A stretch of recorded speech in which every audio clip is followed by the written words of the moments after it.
I want you to change the world, and don't think that this is going to happen peacefully or you can do it alone. We need to kill the rich, okay? We need to get out there, use your weapons, and rip Washington apart.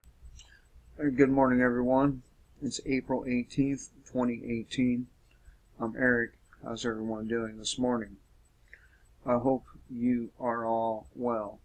Let's check out what this former Russian general has to say about the use of nuclear weapons, and then we'll get into it. Grandchildren, so I'm scared for their fate. I think that it's worse than the Cold War, which we have been waging for 40 years after the Second World War. You see, in the Cold War time, I was in the armed forces, and I was quite comfortable, I would say. There were definite rules, there were definite red lines. Everybody knew what to do. There were no threats, no sanctions, no isolation, no cornering, no nothing. They were just ideological confrontation, but people on both sides knew how far they could go. You served in the Soviet military as a general, so let me ask you as a general, do you think it's conceivable, if the current Cold War gets out of hand, that Russia and America and others might face off against each other, even with nuclear weapons? Of course. I repeat, you cannot control just military confrontation between Russia and the United States. Of course, Russia cannot wage a war with the United States for years. Economically, it cannot. And in the general purpose forces, we are a bit lagging behind the United States. So, and of course, Russia will not accept any kind of defeat. So the involvement of nuclear weapons is inevitable. Are you trying to scare us, or do you actually mean this? I am scared myself, because...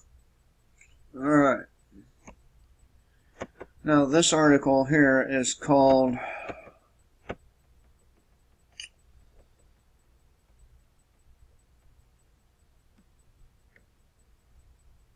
Russian Generals World War III Warning Nuclear Conflict is Inevitable, written by Max Slavo yesterday.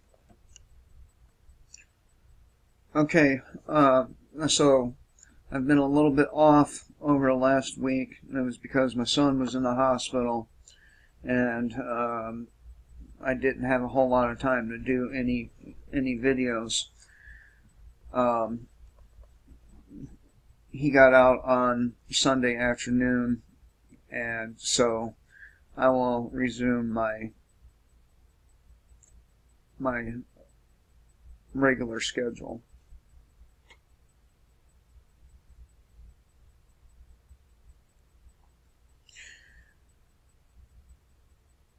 So a ex-Soviet general has come forward declaring a nuclear war between the United States and Russia is unavoidable and inevitable. I'm not going to try to pronounce this guy's name. We'll just call him former Lieutenant General of the Soviet Army. Will never accept any kind of defeat. So the Russians won't accept defeat if we corner them, or if they think that they're going to lose, they will break out the nukes. Now, over the last year, we've heard, I don't know if I would call them rumors or what. We've heard about certain Russian weapons over the last year. One of which is a hypersonic ICBM that goes, I think it was 8 times the speed of sound, I think. Now, I'm going off my memory. It could be 6 times, but nonetheless, it's It's not a weapon that can be shot down. And I believe the Bible refers to this particular weapon as the weapon of indignation. So, we also have heard about these, I'm not really sure what to call them. They are nuclear in nature, but supposedly there are multiple nuclear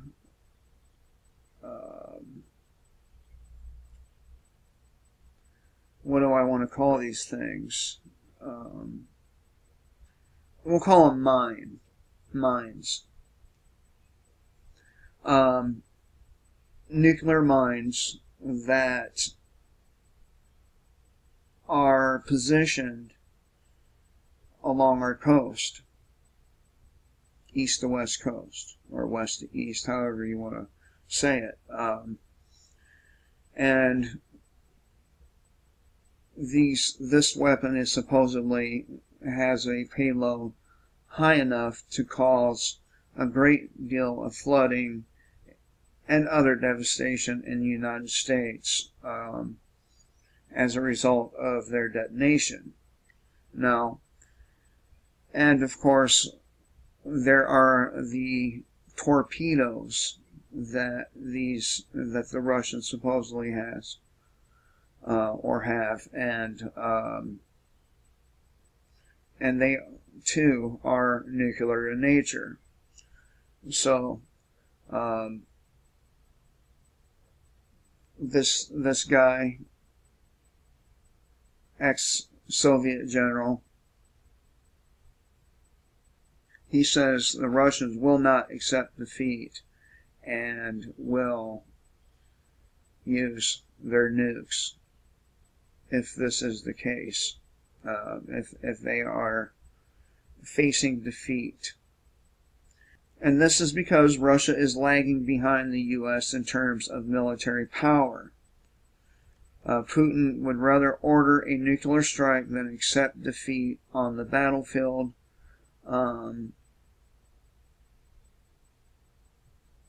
I think maybe I can take a stab at this guy's name. Buzhinsky? Perhaps. We'll call him Buzhinsky.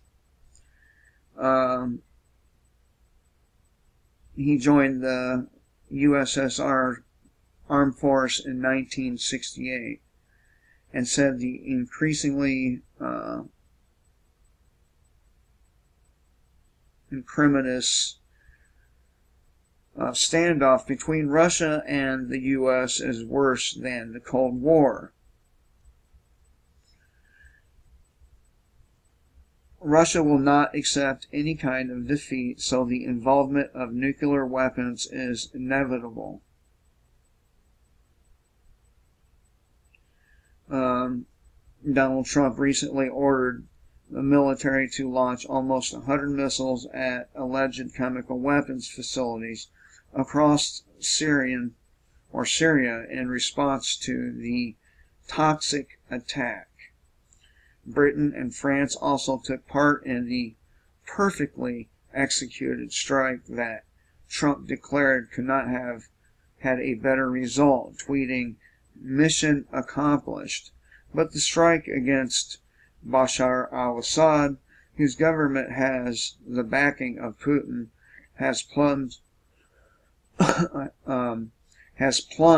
Russian-U.S. relations to new lows, with both sides exchanging in fierce rhetoric. And of course you heard him say that it's worse than the Cold War. So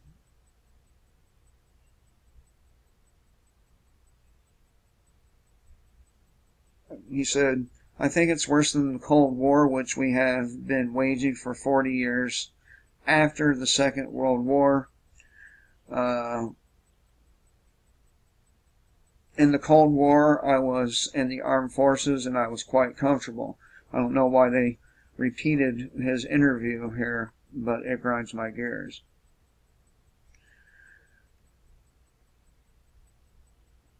And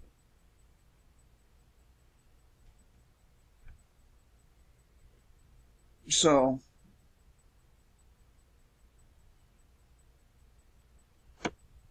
back here at shtfplan.com, there's more.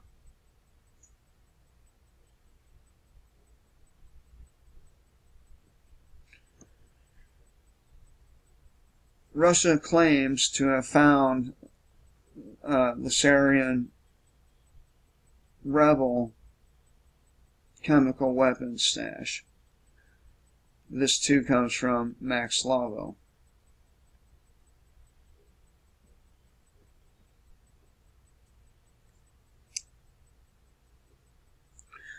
When the United States launched a joint attack on Damascus, Syria, stating they were targeting chemical weapons facilities, many balked, claiming it was too soon, that all appears to be correct, as Russia claims to have found chemical weapons in the hands of the U.S. and Saudi-backed jihadist rebels. The Russian military says that it has found rebel chemical weapons stockpiles in the Syrian town hit by a suspected chemical attack, the town of Douma, and the U.S. is now claiming Russia hacked, oh Jesus Christ, the chemical weapons evidence. And the rhetoric continues. It wasn't a far enough stretch to accuse Russia of hacking the elections, so the U.S. is now taking it one step further in their quest to advance a war.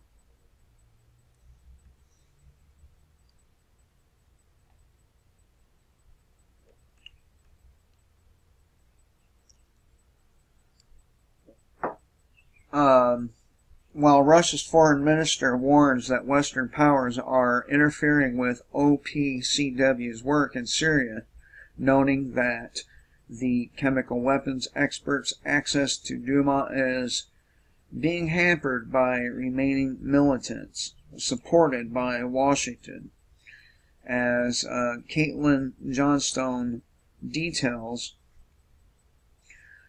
we are now being told by U.S. officials, and I assure you I am not making this up, that if the Organization for the Prohibition of Chemical Weapons doesn't find evidence that the Syrian government conducted a chemical weapons attack in Douma last week, it's because Russia hid the evidence.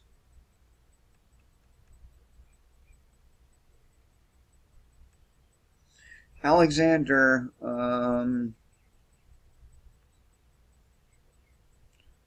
Rodionov, maybe, of the Military Chemical Weapons Protection Unit, said Tuesday its experts found chlorine and components for producing mustard gas at a rebel laboratory in Douma. He also said the canister with chlorine was similar to the one shown in images released by activists, according to the Associated Press. Given the immense dearth of evidence we've been seeing in support of the establishment Douma narrative and the mounting pile of evidence contradicting it, it sure does make the United States government and its mainstream media propaganda arm look like liars. Most of us already know they are. Yeah, I mean, they lie about everything. And somehow, this particular incident is different than Saddam Hussein's quest and hoarding of WMDs. So, the problem is, however, the media and the corrupt government are ramping up for a war, and the rhetoric could be paid for with our lives. So this is an incredibly big deal. Most importantly, the Independent's famous war journalist Robert Fisk has published a report which affirms the story so many Western government lapdogs have been dismissing as Kremlin propaganda for days now. The interviewing after interviewing a doctor from the hospital of the area where the Duma attack was supposed to have occurred, Fisk was told by Dr. Asim, just Dr. Asim, that what was an actual outbreak of respiratory distress among occupants of the dusty, oxygen-deprived tunnel was made to look like the after effects of a chemical weapons attack when a member of the White Helmets started shouting about gas, or about a gas attack in front of a bunch of video cameras. Everyone panicked and started hosing themselves down, but in the video, according to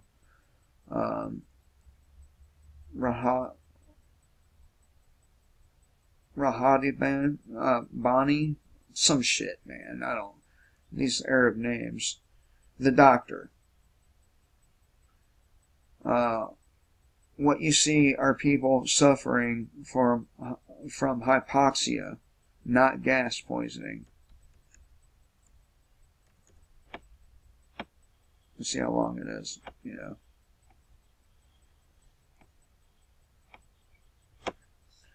Damn hot chick. Alright, and we do want to take you live now to Syria, where One America's Pearson Sharp is there on the ground. Pearson, what's the latest you've learned there? So, we want to announce that One American News has an exclusive discovery. We went to Duma today. We got exclusive access, and we were brought into the town of Duma, where the alleged chemical attack happened.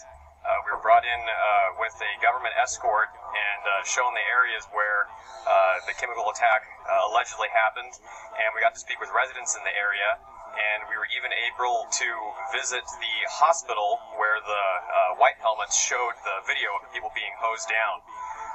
So when I went into the town, we didn't really know what to expect, but we were brought to one of the neighborhoods close to where the attack happened. I spoke with a number of residents there, probably about 10 residents in that neighborhood. And this is, keep in mind, this is about a block and a half away from where the attack was supposedly happened. Not one of the people that I spoke to in that neighborhood said that they had seen anything or heard anything about a chemical attack on that day. They said that they were going about their normal business. Everything was pretty much business as usual in the neighborhood that day, and they didn't see or hear anything out of the ordinary. So we wanted to make sure that we covered all our bases, so we drove down a little further, and we visited some rebel headquarters from Jaish al-Islam, the terror group that was holding the town until recently. And I got to go down and I explored some of the tunnels in the area. I walked through some rooms where they were making weapons, weapon manufacturing. There were entire rooms filled with mortars. They were stacked from floor to ceiling.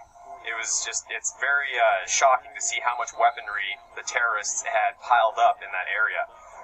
After that, we went through the square where a convoy, I'm not sure who the convoy was from, but it was, it looked like it was a Syrian relief convoy. And they had just lines of residents turning out, maybe 1,000 people long. It was a really long line, turning out for bread and supplies, water, food, clothing, things like that. And so we talked to a few people there, and I went up to random people. I know there's a lot of concern from people that the residents being interviewed are plants. They're Russian operatives, or they're staged interviews or things like that. And so we just randomly went up to different people. No one came up to us, and interviewed probably about 30 or 40 people throughout the town. And consistently, not one person in the entire town that we talked to said that they had seen or heard anything about a chemical attack. Okay, so if there was a chemical attack, and this dude talked to residents a block away from where it supposedly occurred, and nobody heard a damn thing about it, would you say that probably didn't happen, and that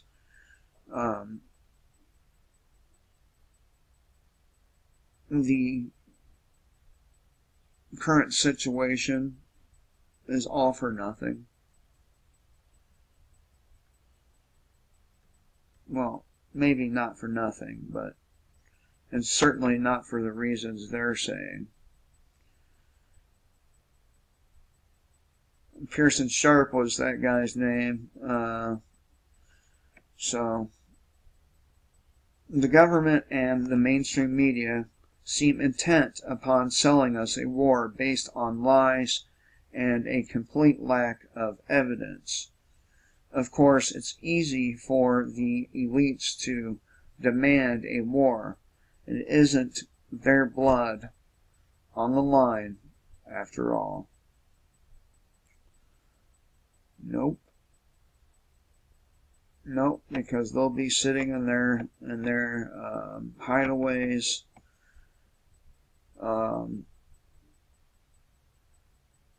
in places that won't get nuked, and you know, they'll live comfortably.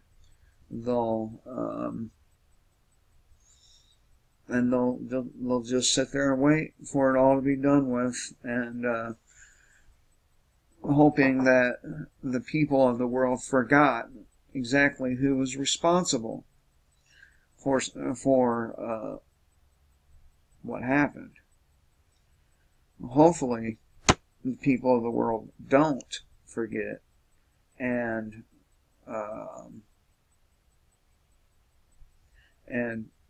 when they reemerge from their bunkers or their hideaways, they can be dealt with. So that is my hope. But you know,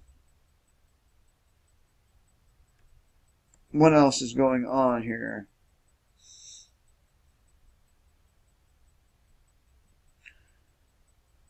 CBO report: Republicans accelerate the U.S. path toward bankruptcy.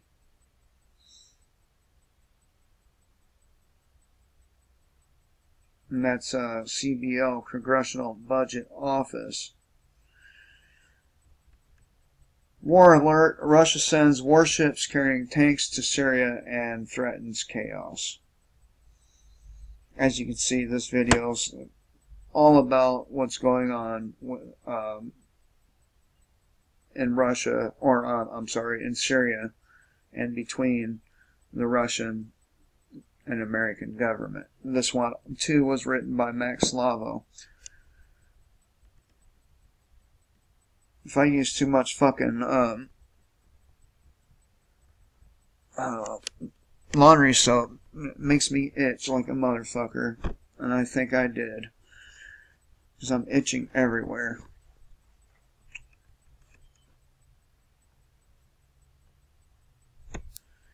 Russia sent 2 warships carrying tanks and other military supplies to Syria in the wake of the United States-led attack on Damascus for an alleged chemical weapon attack. It looks like the West's attack accompanied one thing: a stronger, or accomplished one thing, damn it, a stronger Syria-Russia alliance. The boats were spotted on the Strait of Istanbul on Sunday. This delivery of military supplies from Russia comes on the heels of an attack on Syria led by U.S. President Donald Trump, the United Kingdom, and France.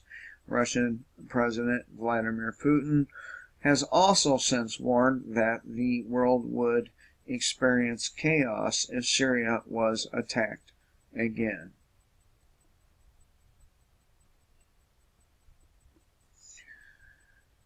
The West is alleging Bashar al-Assad, Syria's leader, used chemical weapons on civilians to justify military attacks on Damascus and Homs.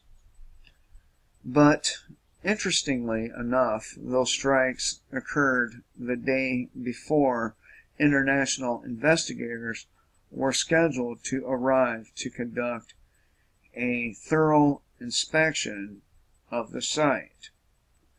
Russia continues to allege the chemical attack used as reasoning by the West to bomb Syria was fabricated. And we just heard that report where the reporter went around and randomly talked to people, and they say no such thing happened.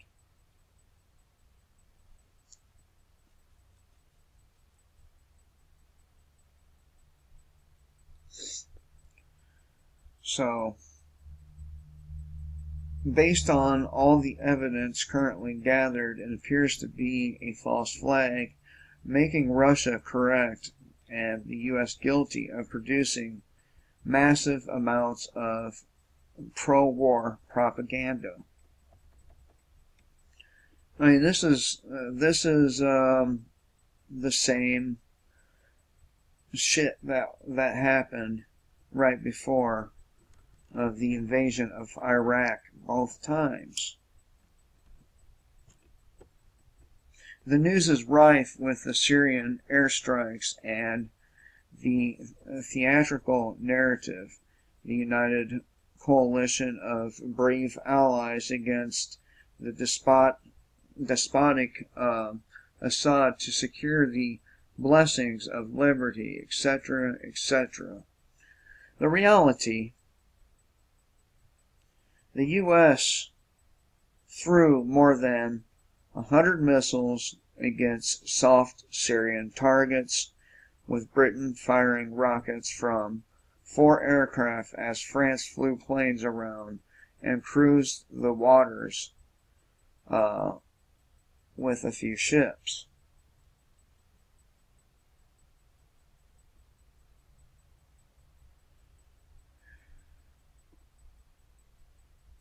The target,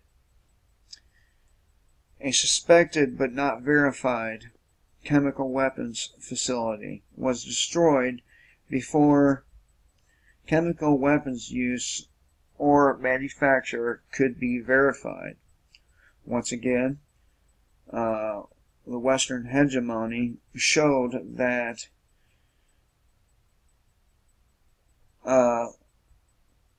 Battle Puditat, that anti-Saudi Arabian and anti-petrodollar Assad showed him that his Clorox bleach assault on mannequins, as verified by white hat, light bright technicians, would not be tolerated.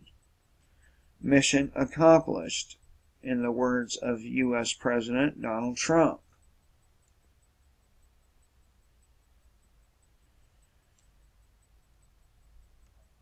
What was accomplished exactly? That's what I'm wondering.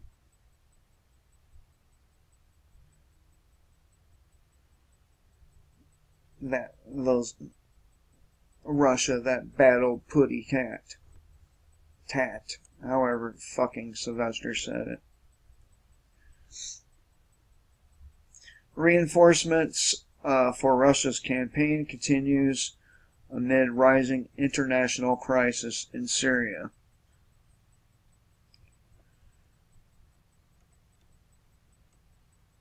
Russia's supplies are making their way to Syria while the U.S. expects us to believe they bomb people out of the goodness of their hearts. The Russian president has responded furiously to the strikes in Syria, which followed the deadly, or not so deadly, chemical weapons attack in the city of Douma that left dozens dead. According to a statement released by the Kremlin, Putin told his Iranian counterpart that the strikes had undermined chances of a or a political resolution to the conflict. Vladimir Putin, in particular, stressed that if such actions committed in violation of the UN Charter continue, then it will be inevitable, or then it will inevitably lead to chaos in international relations.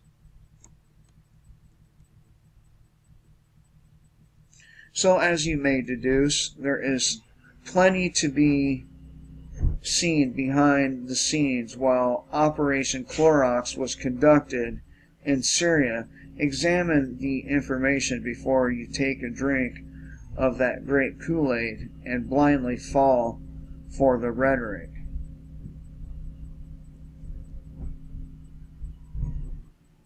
The deep state is fully in control and moving ahead with their own agenda.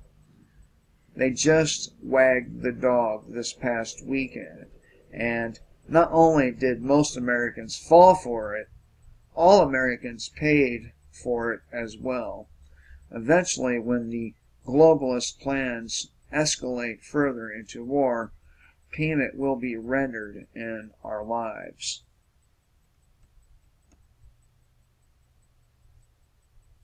As the U.S. hints that there won't be any more strikes on Syria, and with Russia sending even more reinforcements, Bashar al-Assad can all but claim victory over the U.S.-backed terrorist rebels.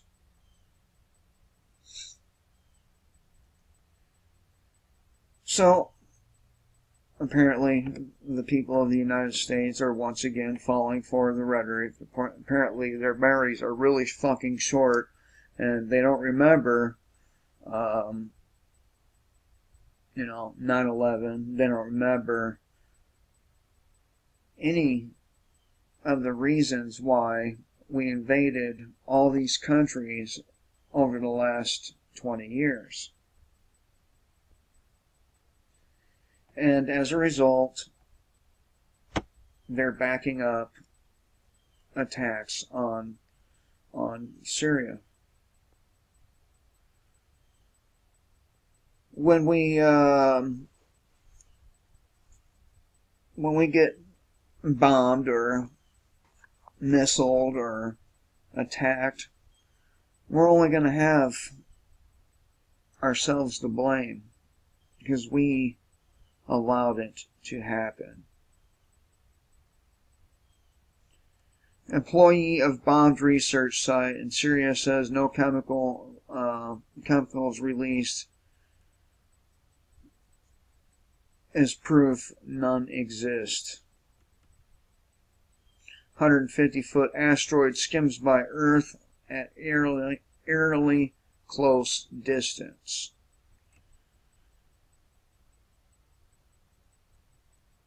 So, anyway, I thought I'd share this with you. This video's got a little long, and I have some others to put out.